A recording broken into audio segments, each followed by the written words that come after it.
Hey guys, it's Dr. E with theManualTherapist.com. I just wanted to share a quick story with you about some things that I think we all should have learned in PT school. At least every PT that I've talked to so far did not learn this.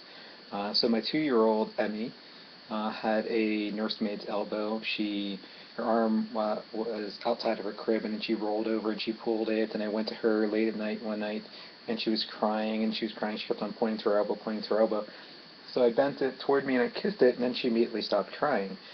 2 days later, my wife called me saying that she is going to take Emmy to the emergency care, the pediatric emergency care right by my clinic. So I left the clinic, and she said she was crying and crying and crying. She was consistently pointing to the same spot around the radial head.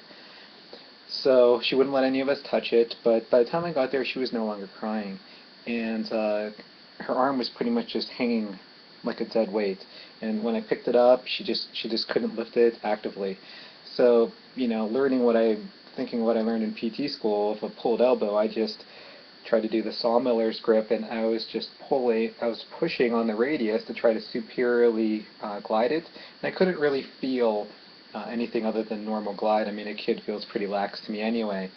So the doctor came in and said, most of the time these things, the nursemaid's elbows can be reduced very easily, so all she did was full supination, and then full flexion, and then full pronation and full flexion. She just felt for a reduction. She said she didn't feel a reduction, but I noticed Emmy wincing when she did the full pronation and flexion.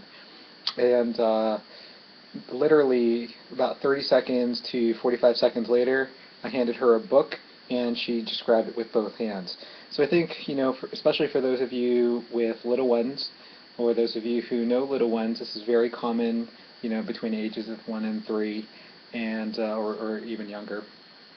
And it's a very easy thing you can try, as long as obviously there's no physical trauma like them falling on it or anything that you have no business touching.